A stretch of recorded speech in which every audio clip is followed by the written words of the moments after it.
With us is one of my favorite senators. He's doing amazing work, Senator Schmidt from Missouri. Senator, welcome back to the program. Senator, it looks like Trump's going to get his entire cabinet. You've been holding the line, doing great work here. Give us the latest. Yeah, no, I think that's exactly right, Charlie. And, he's got a great team, and you've talked about it. I've talked about it.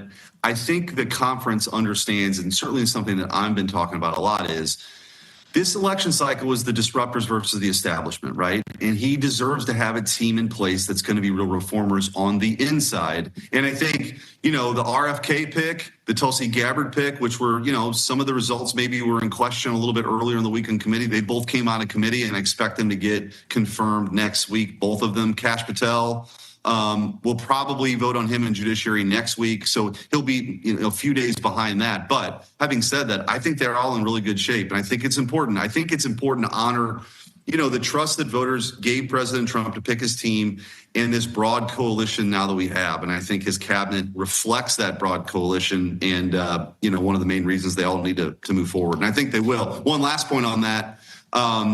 We're way ahead. I mean, Senator Thune deserves some credit here, way ahead of the timetable that we've seen was Joe Biden or President Trump's first term. We're at 12 confirmed by the end of this week, maybe 13, I think it might end up being. It was at 6 in his first term. Biden had 6. So you'd have to go back to the Obama era where we were moving as quickly. So that's a good sign, too.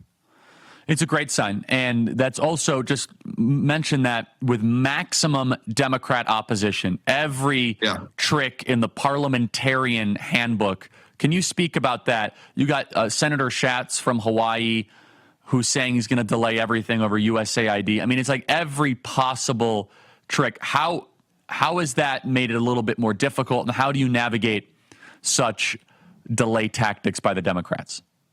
Yeah, normally on these confirmations, basically you have an executive calendar in the Senate, you have a legislative calendar in the Senate, and you have an impeachment calendar in the Senate. There's only 3 things that you're doing at any one time, and you got to switch back and forth, which, takes a little time. But we're staying on the executive calendar. We're staying on these nominees. They can force us to go longer. We can only do one at a time, but we're plowing through it. We've made it clear we're going to be here nights, weekends. We're getting this done. And I think they, as much as they're kicking and screaming about it and are throwing some procedural hurdles, it's going to happen. And so it's interesting this week, Charlie, they're really setting this up to be, their Spartacus moment for Russ Vogt. Because they're really zeroing in on this DOJ stuff, which I think it is the fight that we want. I totally agree. We should relish this. People have been clamoring to rein in government, this administrative state that's out of control. It needs to be dismantled. And now that the, permanent Washington really doesn't want people to know how this money gets spent. And USAID is at the top of the list of corrupt organizations that have spent money on DEI programs in Uganda and, sex change operations in South America. It's an insult to taxpayers. So this is really shaking up sort of business as usual in Washington. They like this stuff in the dark. It's all coming out in the open and under scrutiny, and that's a good thing. And they're mad about it. So they, like I said, they can kick and scream about it, but we're going to get this done.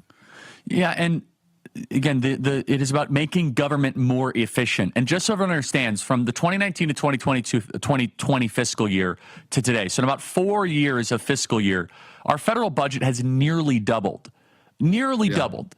And I just hope everyone understands that there was almost a pre-COVID baseline, and the post-COVID baseline is so extraordinary. What is our federal budget? It's going to be about $6 trillion-ish, right? If you count this reconciled fiscal year, is that about right? $6 trillion-ish? Yeah. Yes, and I think that's a great point. And one of the things I try to mention is pre-COVID, we were spending about $4 trillion, okay? The budget this year will be, Biden wanted to spend $7 trillion, okay? Maybe it's going to be $6 trillion. Right. So pre-COVID, 2019, President Trump's in office, $4 trillion. Our revenues now, Charlie, are $5 trillion. Like if we were just spending what we were spending a few years ago, we would have a surplus. But the Democrats, they do not want to give any of that money back. So we're going to have a real fight on our hands in this next reconciliation package to sort of rein this in. And, I kind of get tired of saying, well, it's only a couple of $1 billion or the waste is only a few $100 million. I still count my money, and in Missouri, when if you were to tell somebody that like, oh, it's only a few $100 million or $1 billion, they'd be pissed, and they should be pissed. So I think any money we save, whether it's $1 or $1 trillion, we ought to be focused on it. And I think that for now, that is where the momentum is, and we ought to hold on to that, and we ought to fight that fight with the Democrats every single day. So I want to dive deeper into the Doge issue, specifically USAID. Your colleagues are losing it over the USAID situation, which is one of the most wasteful, grotesque agencies. It's actually a very good one for President Trump and Elon Musk to focus on out of the gate, because it's all about funding silly pet projects externally and not doing anything internally. Let's play just some of this here. This is cut. Let's just actually listen to Caroline Levitt list out some of the waste from USAID. Play cut 64. Through USAID over the past several years, these are some of the insane priorities that organization has been spending money on. $1.5 million to advance DEI in Serbia's workplaces, $70,000 for a production of a DEI musical in Ireland, $47,000 for a transgender opera in Colombia, $32,000 for a transgender comic book in Peru. I don't know about you, but as an American taxpayer, I don't want my dollars going towards this crap, and I know the American people don't either, and that's exactly what Elon Musk has been tasked by President Trump to do, to get the fraud, waste, and abuse out of our federal government. Thank you, guys. Senator, this is where our taxpayer dollars are going, and they're mad that Elon and Doge are putting a stop to it. Yeah, that's exactly what's happening. And I think it's also important to put in context here that this is kind of business as usual in permanent Washington. It's also part of this decades-long failed foreign policy establishment that is being forced now to look in the mirror a little bit. Like, it's not working for the American taxpayer.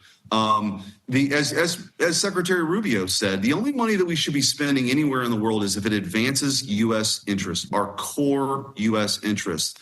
Providing sex change operations and doing this DEI stuff in foreign countries is lunacy. But it's what happens when you have these agencies that are totally unaccountable. They have a pot of money and they get turf and they feel important and they spend the money, and then they have politicians that get to travel to those places, and then they get to feel important when the leaders thank them for that. Like, that's not why I did this. But that is why a lot of politicians in Washington, they love being greeted at the door and thank you for all this bullshit or whatever that we're spending money on. So anyway, I think the reckoning is coming. And that's a good thing. And this is just the first step. By the way, this is USAID is like top of the list, but it's not the only thing on the list. And I think that, again, this fight is worth having across the board. Like, dismantling the administrative state will do more to restore the health of this republic than almost anything else we can do, because they're totally unaccountable. You can't vote them out. That's exactly right. You know what I mean? And so, like, this is an important fight.